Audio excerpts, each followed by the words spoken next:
باہر جو ہے باپ کھڑے ہیں، ان سے گزارش ہے کہ اندر آ جائیں، اور لوگوں سے گزارش ہے کہ بس قبلہ کے خطاب کے بعد جو ہے وہ انشاءاللہ ماتم ہوگا، صداری ہوگی، آپ احباب تشریف لے آئیں اور آ کے مولانا کے خطاب سے مستفید ہوں۔ جزاکم اللہ خیرہ۔ آپ ذرا بلند آواز سے درود بھیجیں تاکہ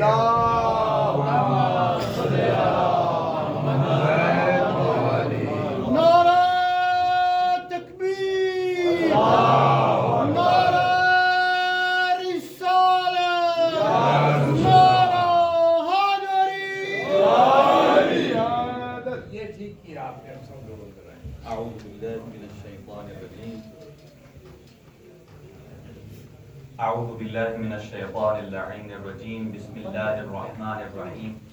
الحمد لله رب العالمين، والصلاة والسلام والتحية والإكرام على سيدنا ونبينا وشفيع ذنوبنا وطبيب نفوسنا رحمة للعالمين أبي القاسم مصطفى محمد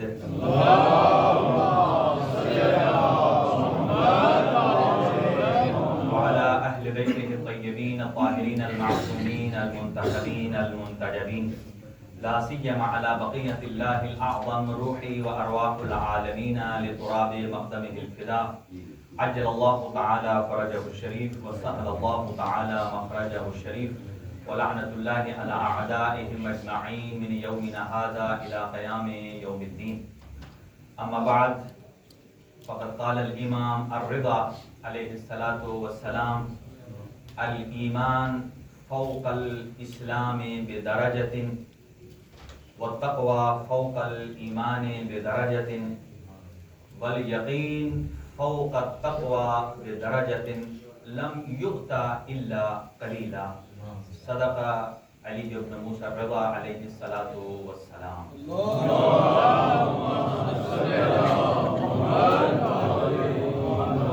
سب سے پہلے چند دعائیہ کلمات سے آغاز گفتگو ہے. خداوند متعال آپ تمام دور دراز قرب و جوار سے تشریف لانے والے مومنین اور مومنات کی اس عبادت کو قبول فرمائے، ہمارے شریعت کو پورا فرمائے، قدم قدم پہ اجر جمیل اور جزیل عنایت فرمائے. جناب محترم علی رضا سید صاحب کے والدین، ان کی فیملی کے سارے مرحومین اور ان کے جملہ فیملی کے جتنے بھی گزشتگان ہیں، ان کے درجات عالی ہیں، متعالی فرمائے، اور ان کے صغائر و کبائر سے درگزر فرمائے، اور ان کی اس زحمت کو، اس کاوش کو، خرچ اخراجات کو اپنی بارگاہ میں قبول و منظور فرمائے. مریضوں کو شفائے کامل و عاجل عنایت فرمائے. اور جن حضرات نے درخواست دعا کی ہے، خاص طور سے کچھ مومنین مریض ہیں، اللہ تعالیٰ کی ذات کی سب ادا کی صدقے ان کو شفائے کامل و عاجل عطا فرمائے. اور امام زمان اجل اللہ تعالیٰ فرجہ شریف کا جلد ظہور فرمائے. ہم سب کو علم و عمل کی توفیق عنایت فرمائے. اور اپنی دعاؤں کی قبولیت کے لیے ایک آگے آتے ہوئے ایک صلوات پڑھتے آئیے.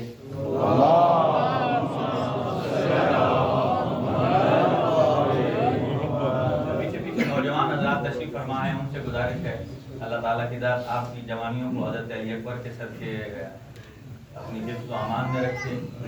اور سب سے پہلے میں انتہائی مشکور، انتہائی شکر گزار اپنے مومنین مومنات جو یہاں تشریف لائے ہیں، اور اس کے ساتھ ساتھ اپنے عزت مآب حجت الاسلام والمسلمین علماء کرام، بالاخص جناب حجت الاسلام والمسلمین سید مظفر قادری صاحب کی خدمت میں. آپ نے ہمیں یہ سعادت بخشی، آپ کے گفتگو ہم نے سنی اور آپ تشریف لائے. اسی طرح ہمارے انڈیا سے تشریف لائے قبلہ رضا حیدر صاحب اور جملہ اور مومنین، خاص طور سے قبلہ فضل عباس صاحب. اللہ تعالیٰ ان تمام علماء کرام کا سایہ قائم و دائم فرمائے، اور ہم سب کو ایسے ہی بڑھ چڑھ کر ان مقدس مجالس میں حصہ لینے کی توفیق عنایت فرمائے.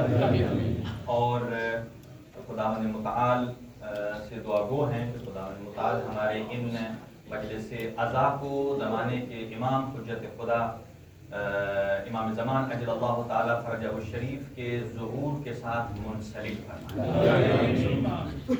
نعرہ تکبیر، اللہ اکبر. یہ نعرے صرف لگانا آپ کی ایمان کو تازہ کرنے کی کچھ چیزیں ہوتی ہیں جو پہلے کسی لیول تک ہوتی ہیں، پھر ان کو تازہ کیا جاتا ہے، کیونکہ آپ تھک چکے ہیں، ظاہر ہے انسانی فطرت ہے تھکنا، لیکن علی والا اگر تھک جائے تو پھر علی والا کیسا؟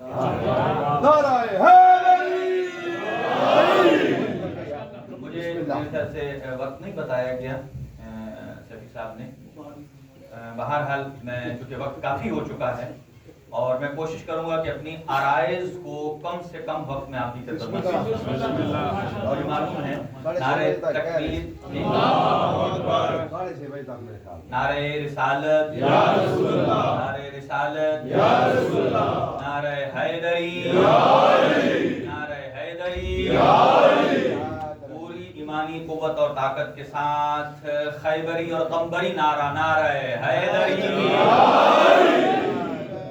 خدمت میں وہیں سے شروع کروں گا جہاں سے ہمارے قبلہ رضا حیدر صاحب نے اپنی گفتگو کو چھوڑا ہے۔ کوشش کریں گے کہ اسی کو آپ کے فرامین کی اور آپ کی گفتگو کی روشنی میں آگے بڑھائیں۔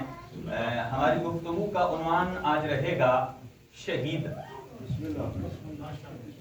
کون سا شہید؟ شہدائے کربلا والا شہید نہیں، وہ شہید کہ جو آپ کو دیکھ رہا ہے، جیسا کہ اگر یہ کیمرہ اگر آپ کی طرف ابھی مڑے،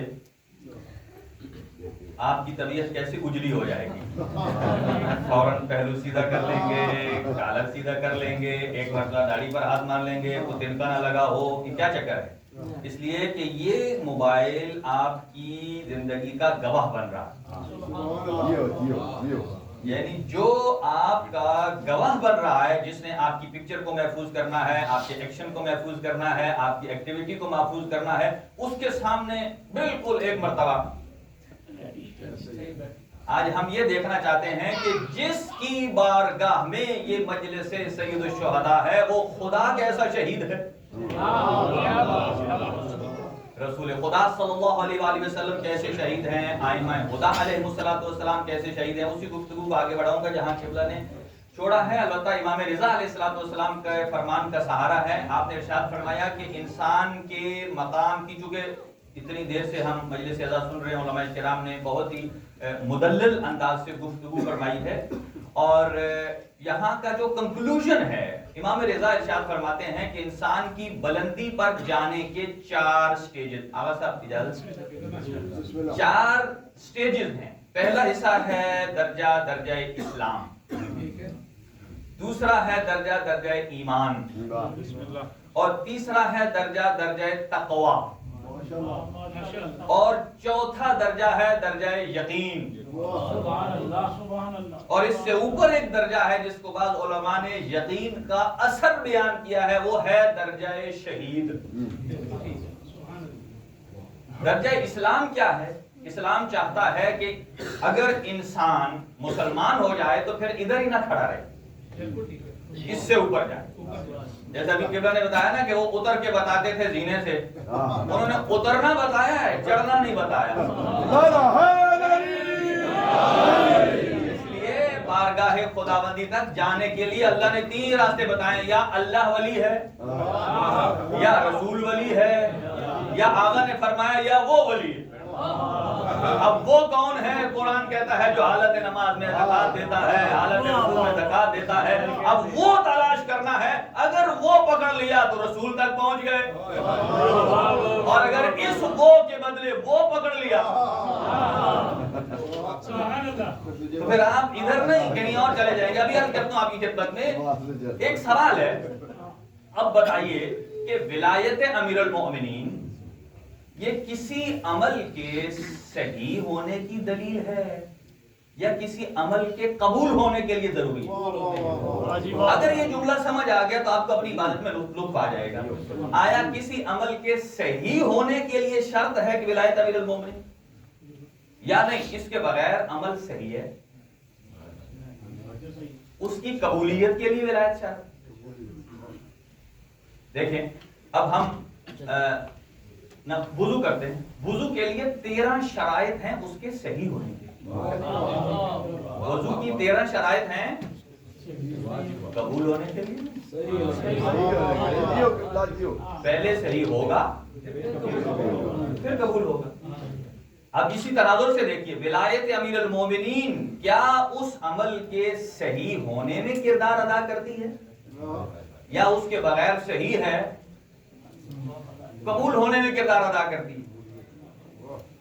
لہذا خلاصہ عرض کر رہا ہوں جیسا کہ دیکھیے اگر آدمی روح افزا سے وضو کرے ٹھنڈی سبیلیں آئیں قربتاً اللہ وضو صحیح ہے. کیوں؟ وضو کے صحیح ہونے کی شرط یہ ہے کہ آب مطلق ہونا چاہیے. دوسری شرط یہ ہے کہ اگر کسی کا چرایا ہوا لے لے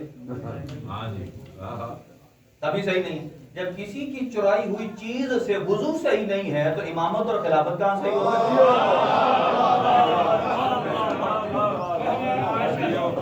لہذا بہت ساری شرائط ہیں اور ان میں سے بہت ساری شرائط ہیں کہ اگر وہ نہ ہوں تو وضو صحیح. اسی طرح نماز کی شرائط ہیں کہ نماز کی ایک شرط یہ ہے کہ آپ نے پہلے وضو کیا ہو. اگر پہلے وضو نہیں ہے تو نماز صحیح نہیں، یعنی وہ انعقاد ہی نہیں ہوا اس کا. اور دوسری ایک شرط یہ ہے کہ اس کی ڈائریکشن قبلے کی طرف ہو. وضو ٹھیک کیا، کپڑے ٹھیک، سب کچھ ٹھیک، لیکن آپ نے مشرق کے بدلے مغرب منہ کر لیا. آپ نے نہیں، قبول تو ہو جائے گی لیکن صحیح نہیں. کسی چیز کا پہلا مقدمہ اس کا صحیح ہونا ہے اور دوسرا ہے اس کا قبول ہونا. اب سمجھیے ولایت علی کیوں ضروری ہے. ولایت علی صرف اعمال کے قبولیت کا کردار ادا نہیں کرتی. جب تک آپ کے دل میں ولایت علی نہیں ہے تو کوئی عمل صحیح کی منزل پر آتا ہی نہیں.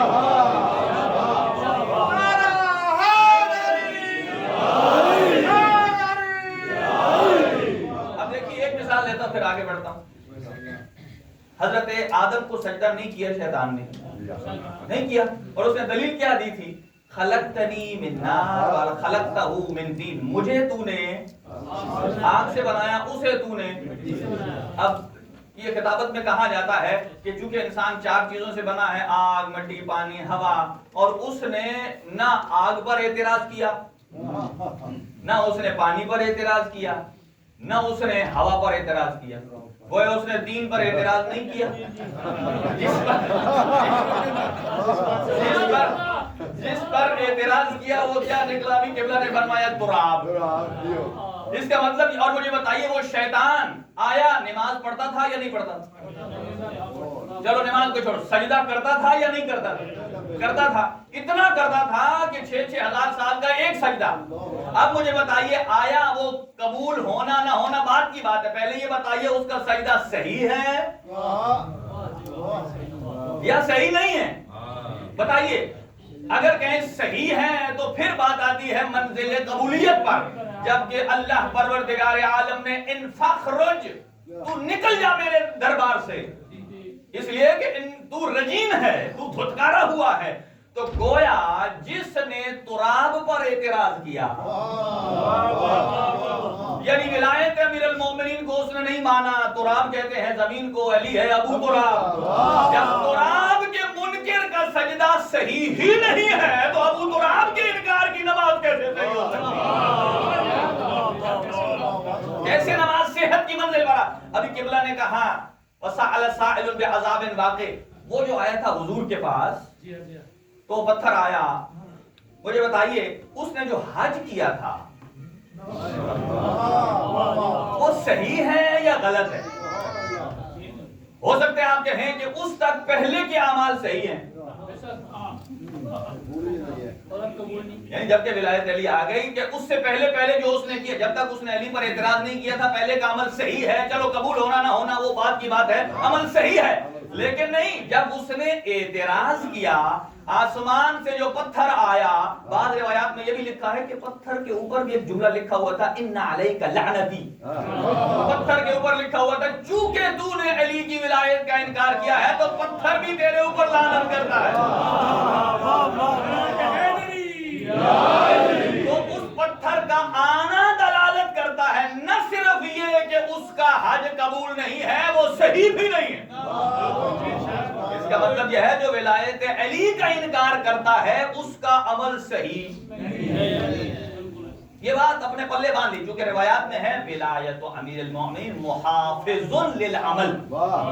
ولایت علی کسی عمل کی حفاظت کرتی ہے. جب تک ولایت علی نہیں ہے وہ عمل محفوظ نہیں. اب آ جائیے آپ امام ارشاد فرماتے ہیں پہلی منزل ہے اسلام کی, دوسری منزل ایمان کی, تیسری تقویٰ کی, چوتھا یقین, پانچواں یاد رکھیے اتنا ساتھ رہیں کہ ہم نے شہید پر جانا ہے. اسلام کے الگ قوانین ہیں. جو مسلمان ہو جائے اس کا ایک حکم یہ ہے کہ آپ اسے ہاتھ لگائیں گے تو اس کا پسینہ اگر آپ کے ہاتھ کے ساتھ لگ جائے, چونکہ وہ مسلمان ہو گیا ہے, کلمہ پڑھ لیا ہے. یہاں سے ایک اور بات یاد آ گئی ہے, ولایت صرف پڑھنے کا نام نہیں. ہم نے اسے محدود کر دیا کہ ولایت پڑھنے کا نام. ولایت پڑھنے کا نام نہیں ہے. ولایت ایک منصب ہے, ولایت ایک نظام ہے جس کے اندر اپنے آپ کو ڈالنے کی ضرورت ہے. مجھے بتائیے ولایت ہم کسے کہتے ہیں؟ علی کیوں؟ اچھا, رسول خدا کی ولایت کیا ہے؟ محمد رسول. اگر چونکہ پہلے اللہ ولی ہے اور اس کے بعد رسول ولی, رسول کی ولایت سے گزریں گے تو ولایت علی پر آئیں گے. مجھے بتائیے اگر ولایت پڑھنے کا عمل ہوتا, یہی فرق ہے محب میں اور شیعہ میں. آج اس مجلس سے اٹھ کر محب بن کر نہیں, شیعہ بن کے جائیں. یہ محب پہلا زینہ ہے, شیعہ اس کے اوپر دوسرا زینہ ہے. جب پانچویں امام جب گئے نا مدینہ تو رسول مسجد نبوی میں, وہاں ایک مقام ہے روضۃ من ریاض الجنہ. وہاں دیکھا کچھ افراد بیٹھے تھے شیعہ کے جو آپس میں احادیث اہل بیت کو بیان کر رہے تھے, ڈسکس کر رہے تھے. تو پانچویں امام انہیں کہتے ہیں واللہ, اللہ کی قسم, انی لاحب ریحکم و ارواحکم. اللہ کی قسم میں باقر علوم آل محمد تمہاری روح سے بھی محبت کرتا ہوں, تمہارے جسم سے بھی محبت کرتا ہوں. کسی نے پوچھا کیوں یا ابن رسول اللہ, آپ ان سے محبت کیوں کرتے ہیں؟ فرمایا انہم شیعۃ علی ابن ابی طالب, اس لیے محبت کرتا ہوں چونکہ یہ شیعہ علی ابن ابی طالب. اور پاک پیغمبر نے ارشاد فرمایا یا علی لولا انت وشیعتک ما قام للہ دین. اے علی اگر آپ اور آپ کے شیعہ نہ ہوتے تو اللہ کا دین قائم ہی نہ ہوتا. اب اپنی اہمیت کو سمجھیے. میں ابھی کچھ حدیث پڑھ رہا ہوں کہ اگر آپ اور آپ کے شیعہ نہ ہوتے تو دین مبین اسلام قائم ہی. اب سمجھ لیجئے کہ اگر دین اسلام قائم ہے تو علی اور شیعہ نے علی کی وجہ سے. زیادہ تشیع کی ایک اپنی پہچان ہے, محب نہیں. محب اسے کہتے ہیں کہ جو صرف اظہار محبت کرے, اور شیعہ اسے کہتے ہیں فرمایا شیعتنا من شیعنا. ہمارا شیعہ وہ ہے کہ جب ہم آگے چلتے جائیں جہاں سے ہمارا قدم اٹھے ہمارا شیعہ ادھر قدم رکھتا ہے. جو اسی لیے امام کسے کہتے ہیں؟ جو جس کے آگے چلے. امام کسے کہتے ہیں؟ جو کسی کے آگے چلے. شیعہ کسے کہتے ہیں؟ ٹھیک کہا ہے آپ نے, لیکن جو میں کہنا چاہتا ہوں شیعہ اسے کہتے ہیں جو جس کے پیچھے چلے وہ اس کا شیعہ. جو جس کے پیچھے چلے وہ اس کا شیعہ. پھر کہیں جو جس کے پیچھے چلے وہ اس کا, جو علی کے پیچھے چلے وہ علی کا شیعہ. جو آقا نے فرمایا وہ ان کے پیچھے چلے ان کا شیعہ. جو جس کے پیچھے چلے امام اسے کہتے ہیں کہ جو آگے آگے چلے. اچھا تھوڑی دیر مجھے بتائیے, ابھی نماز ہوئی بھی ہے اور ابھی مغرب کی ہوگی بھی صحیح. نماز پڑھتے ہیں, اگر امام جماعت نماز پڑھا رہے ہوں تو شرط یہ ہے کہ نماز جماعت میں کہ آپ رکوع سجدے میں امام سے آگے نہ جائیں. جیسے آپ رکوع سے آگے چلے گئے سجدے میں ان سے پہلے چلے گئے. نماز مجھے اتنا بتائیے جو 5 منٹ کا امام ہے, یہ آج کی مجلس کا نتیجہ ہے.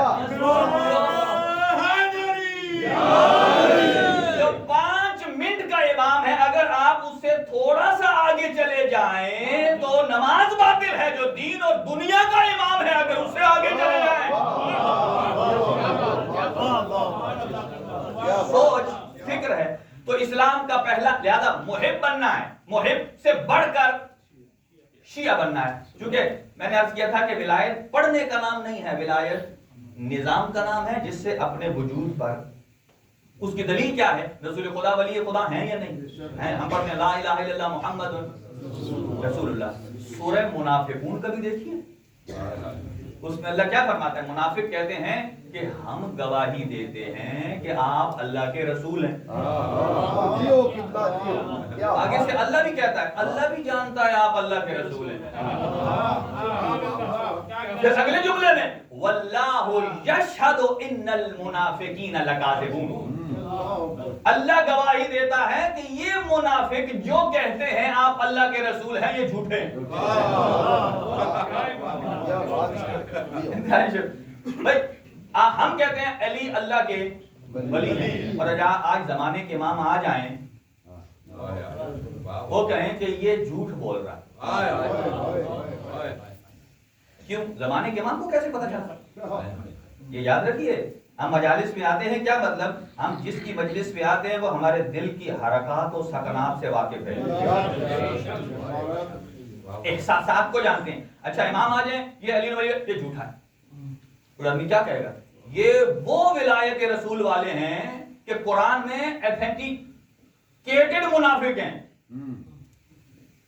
کہا کہ یہ کہتے ہیں کہ آپ اللہ کے رسول ہیں. اللہ فرماتا ہے, اللہ گواہی دیتا ہے کہ یہ جھوٹ ہے. اب سوال کا خرابی کدھر ہے؟ لفظ میں خرابی ہے, وہ بھی محمد رسول اللہ کہہ رہے ہیں. اس کا مطلب یہ ہے انہوں نے رسول کی ولایت کو پڑھا ہے. رسول کی ولایت کو پڑھا ہے لیکن رسول کی ولایت پر عمل نہیں کیا. اگر عمل کیا ہوتا تو کبھی یہ نہ کہتے کہ آج ہمیں نبوت میں اتنا شک ہوا ہے کہ جتنا میدان احد میں ہوا.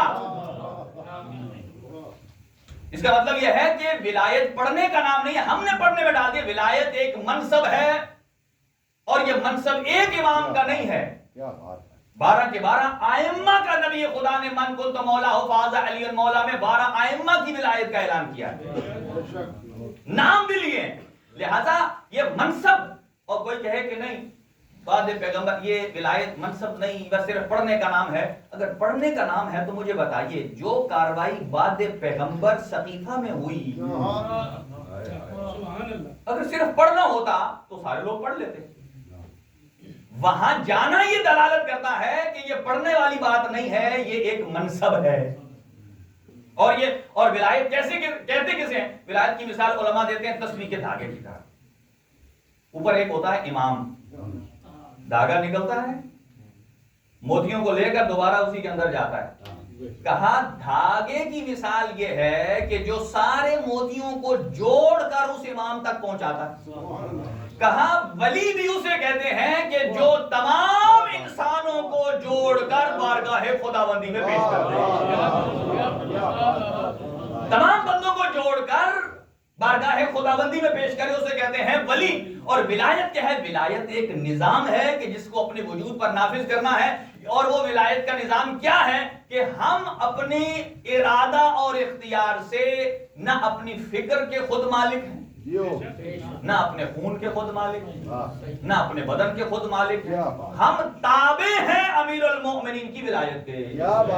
یعنی جو علی کہیں اسے ہم نے علی کو بھی ماننا ہے اور علی کی, یہ انتہائی امپورٹنٹ ہے. اچھا پہلا ہے اسلام.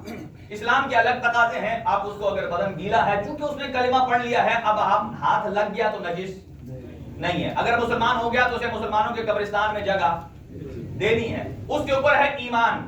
ایمان کیا ہے؟ ایمان کی آیات قرآن مجید میں یا ایھا الناس کی زیادہ ہیں, یا ایھا الذین آمنوا کی کم ہے. اس سے اوپر تھوڑے اور جسے کہا جائے کہ شستہ ہو چکے ہیں. اور امام حسن مجتبی جب کسی آیت پر آتے ہیں نا یا ایھا الذین آمنوا, تو وہاں رک کر کہتے تھے لبیک یا اللہ. کیوں؟ کہا کہ یا ایھا الذین آمنوا کا خطاب آپ جیسے اور ہم جیسوں سے نہیں ہے, ان سے ہے کہ جو واقعاً صاحب ایمان ہے، واقعاً صاحب ایمان ہے۔ اور قرآن کہتا ہے افمن کان مؤمنا کمن کان فاسقا لا یستوون، آپ دیکھتے ہو کیا مومن اور فاسق برابر ہو سکتے ہیں؟ یہ قرآن سوچ دے رہا ہے، ایک طرف مومن اور ایک طرف فاسق، آیا برابر ہو سکتے ہیں؟ قرآن کہتا ہے نہیں۔ اگلا جملہ آپ نے خود پسند فرمانا ہے، جب قرآن کہتا ہے کہ ایک فاسق مومن کے برابر نہیں ہو سکتا، تو کیا ایک فاسق کل ایمان کے برابر ہو سکتا؟ کل ایمان کے برابر ہو سکتا ہے؟ قطعاً نہیں۔ لہذا دوسرا درجہ ایمان کا ہے، اور اس کے اوپر تیسرا درجہ کون سا ہے؟ تقویٰ کا۔ قرآن کہتا ہے من یتق اللہ یجعل لہ مخرجا، جو متقی ہو جاتا ہے اللہ اس کی زندگی میں بند دروازے راستے خود بخود کھول دیتا ہے۔ اور قرآن کریم فرماتا ہے ان اکرمکم عند اللہ اتقاکم، اللہ کے ہاں سب سے مقام اس کا ہے جو تقوی میں سب سے زیادہ ہے۔ اس کے اوپر آ جائیے، اس کے اوپر مقام ہے یقین۔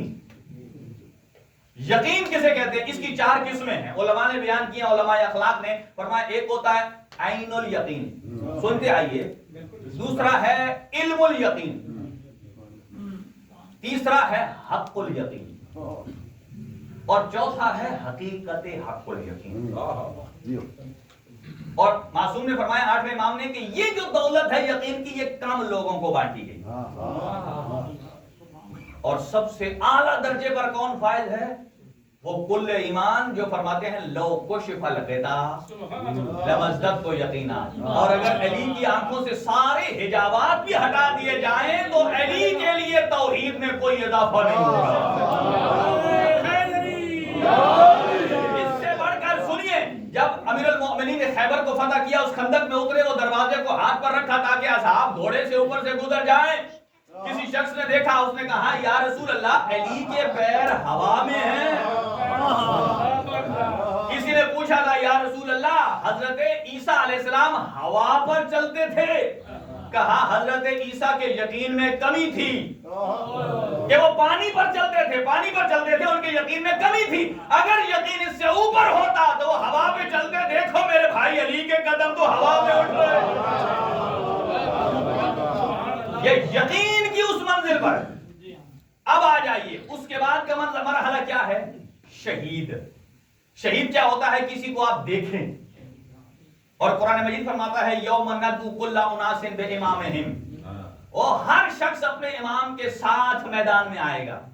یوم نبعث فی کل امۃ شہیدا علیہم من انفسہم وجئنا بک شہیدا علی ہؤلاء، کہ اللہ پروردگار عالم اپنے حبیب کو فرما رہا ہے، اور یہ سورہ مبارکہ اسراء کی آیت اگر آپ پڑھیں، اتنا لطف آئے اس میں، آپ کبھی نماز شب کو فراموش نہیں کریں، کبھی نماز شب کو۔ من اللیل فتہجد بہ نافلۃ لک، اے میرے حبیب یہ جو رات کی 11 رکعت نماز ہیں ان کو آپ پڑھیے، قرآن مجید کا تذکرہ کیجئے۔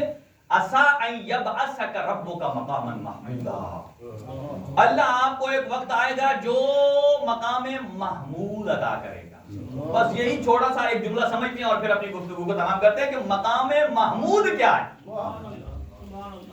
مقام دنیا آذان کے بعد کہتی ہے اللہ آپ کو مقام محمود ہے، یہ بات یاد رکھیے۔ اللہ مشیت خدا یہ ہے کہ جب اللہ نے کہہ دیا کہ کہتے ہیں عصا کا لفظ ہے کہ جو مستقبل قریب کے لیے دلالت کرتا ہے، تو قریب کے لیے تو اللہ نے فرمایا ان الساعۃ آتیۃ لا ریب فیہا، قیامت آنے والی ہے۔ کتنا عرصہ گزر گیا؟ وہ قریب ہی ہے۔ تو جب آپ یہ دیکھیں عصا ان یبعثک کا، یہ عصا آپ کا اور ہمارا عصا نہیں ہے، یہ عصا پروردگار عالم کا ہے۔ عسیٰ ان یبعثک ربک مقاما محمودا، اللہ آپ کو مقام محمود عطا کرے گا۔ امیر المومنین ارشاد فرماتے ہیں، اور یہ جملہ امام زمان اجل اللہ تعالی فرجہ شریف نے شیخ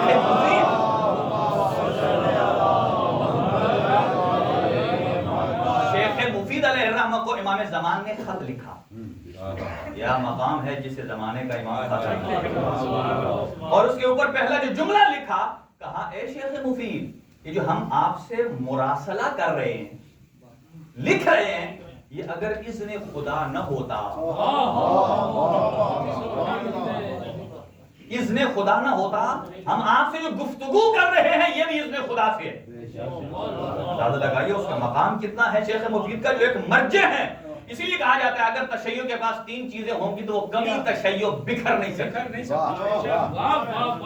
ایک چیز ایسی ہے کہ جو شیعوں کو بکنے نہیں دیتی, ایک ایسی ہے جو جھکنے نہیں دیتی, ایک ایسی ہے جو بکھرنے نہیں دیتی. جو بکنے نہیں دیتی وہ کیا ہے؟ ولایت امیر المومنین.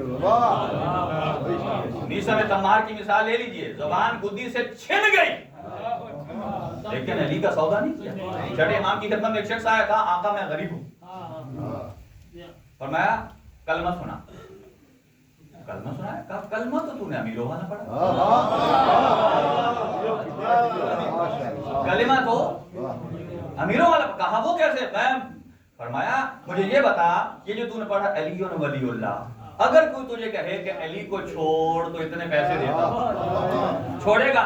کہا یبن رسول اللہ اگر ساری کائنات کو ایک مرتبہ نہیں 70 مرتبہ جمع کر کے بھی مجھے دے دے تو میں ذات علی پر سودا نہیں کرتا.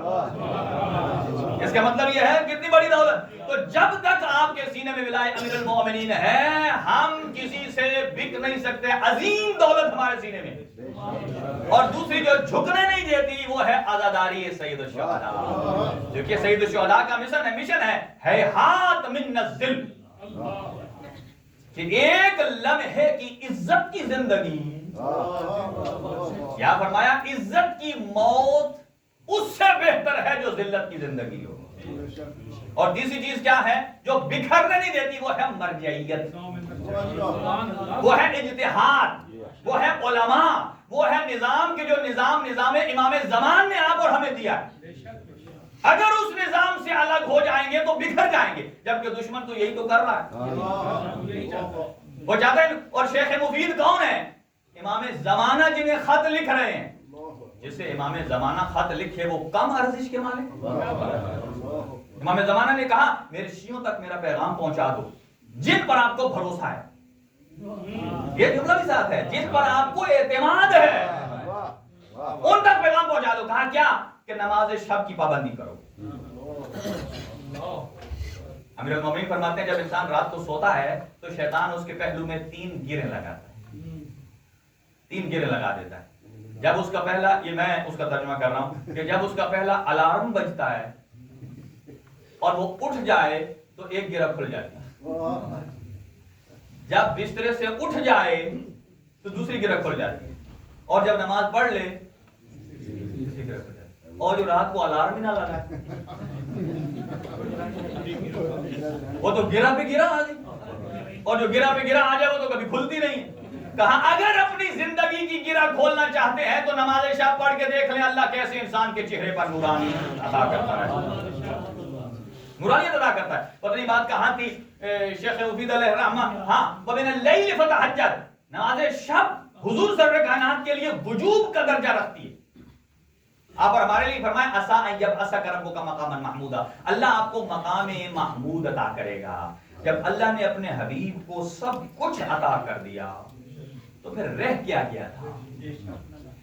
رہ کیا گیا تھا؟ تو یقیناً یہ آیت خود بتاتی ہے کہ کچھ ایسا ہے جو اللہ اپنے حبیب کو عطا کرے گا, لیکن وہ اس زمانے میں عسیٰ ان یبعثک, یبعث فعل مضارع ہے, عطا کرے گا. وہ کون سا مقام ہے؟ جلدی عرض کرتا ہوں, جب محشر کا میدان لگے گا. یہی بات اپنے سینے پر جب آپ ماتم کرتے ہیں نا تو شکر خدا بھی ادا کیجئے کہ ہم جس کا ماتم کرتے ہیں, جس علی کی امامت کو مانتے ہیں, وہ صرف ہماری دنیا کا ضامن نہیں ہے, ہماری زندگی میں بھی اور ہماری قبر میں بھی آئے گا. ہماری قبر میں بھی, مرنے کے بعد بھی ہماری ضمانت لے لیتے ہیں. اور یہ وہ مقام ہے, مقام محمود, کہ جو اہل بیت کو شفیع مانتا ہے مقام محمود پر وہ اس کی شفاعت فرمائے. آج کل بہت سارے لوگ ایسے ہیں کہ جو وسیلے کے بھی منکر ہیں, وہ تو بہت تھے, ابھی شفاعت کے بھی منکر نکل آئے. اور یہ تبھی نکلے ہیں کہ جب آدھی آیت پڑھیں گے وہ کہتے ہیں لا تنفع شفاعت, تو اس دن شفاعت انہیں نفع نہیں دے گی. یہ نہیں دیکھتے آگے کیا لکھا ہوا ہے, الا من اذن له الرحمن, مگر وہ انہی کی شفاعت فائدہ دے گی کہ اللہ کے اذن سے جو شفاعت کرنے والے اب یہاں تک چونکہ اللہ انتہائی اہم، ابھی وقت نہیں ہے کہ وہ اصل مطلب تو اللہ کے بعد ہوتا ہے. جیسے لا الہ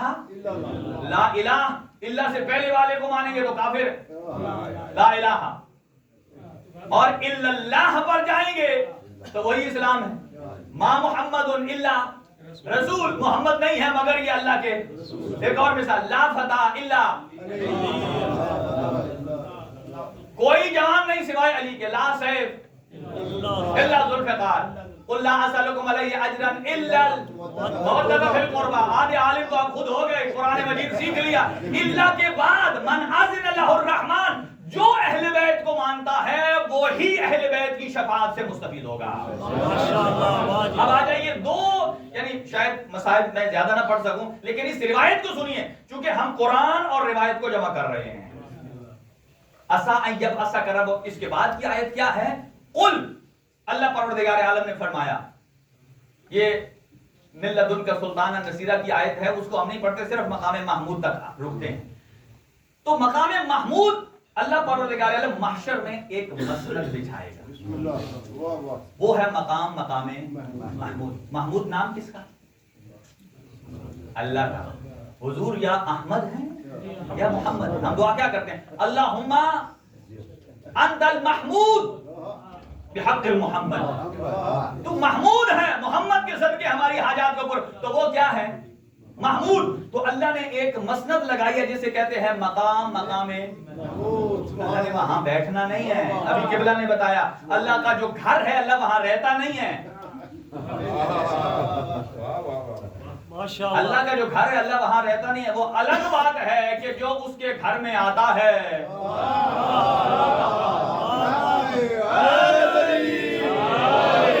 وہی مقام محمود تک رسائی حاصل کرتا ہے. مقام محمود پر نبی معظم کو اللہ پروردگار عالم بیٹھا دے گا. جب مقام محمود کا، اچھا محمود کا میننگ کیا ہے؟ محمود اسے کہتے ہیں جس کی تھوڑی تعریف کی جائے، اور محمد بہت زیادہ تعریف. اب یہاں کوئی کہے گا کہ آپ نے اللہ کو گھٹا دیا، نبی کو بڑھا دیا. کہاں سے گزرے؟ محمود جس کی تھوڑی تعریف. محمد ہونا کیا چاہیے؟ اللہ کی، ظاہر ہے اللہ رسول کا بھی اللہ ہے، زیادہ ہونی چاہیے. لیکن فرق کدھر ہے؟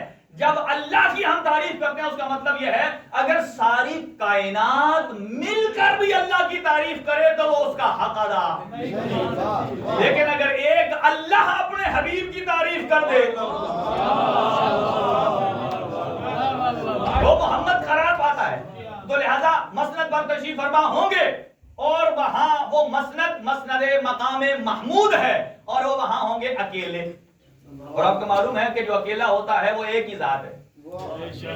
جب وہاں ایک، تو حضور فرمائیں گے یا اللہ کسی کو بھیج تاکہ واحد اور احد میں فرق بات. واحد اور احد میں فرق ہو جائے. احد کسے کہتے ہیں؟ وہ ایسا ایک کہ جو ڈیوائیڈیبل نہ ہو، اور واحد اسے کہتے ہیں ایسا ایک جو ڈیوائیڈ ہو سکے. اسی لیے اللہ اور اہل بیت میں فرق ہے، اللہ اور رسول میں فرق ہے، اللہ اور محمد اور مصطفیٰ اور اللہ اور محمد مرتضیٰ میں یہ فرق ہے. اللہ نے اپنے لیے فرمایا قل ہو اللہ ہو، کہ اللہ ایک ہے، اور رسول خدا نے فرمایا خلقت انا علی من نور، میں اور علی دونوں ایک نور سے ہیں. یہاں واحد کہا، اللہ نے احد کہا. وہ واحد ہو نہیں سکتا، یہ احد ہو نہیں سکتے. اس لیے کہ اگر اللہ ایسا احد ہے، اگر اللہ تقسیم ہو جائے تو اللہ اللہ نہیں رہتا. اسی لیے فرمایا خلقت انا وعلی من نور واحد، میں اور علی دونوں ایک نور سے ہیں. یہاں لفظ واحد استعمال کیا کہ جب اللہ نے اسے صلب آدم میں رکھا تو ایک تھا، صلب عبد المطلب میں دو حصوں میں تقسیم ہو گیا. ایک تو صلب عبداللہ میں رکھا، ایک صلب ابو طالب میں رکھا. جو صلب عبداللہ میں تھا محمد کی شکل میں رسول اللہ بن گیا، جو صلب ابو طالب میں تھا کی شکل میں. لہذا یہ بات یاد رکھیے. لہذا حضور فرمائیں گے یا اللہ یہاں میں اکیلا نہیں رہ سکتا. تو اللہ فرمائے گا کسے بھیجوں؟ اسے بھیجو جو نور میں میرے ساتھ شریک ہے.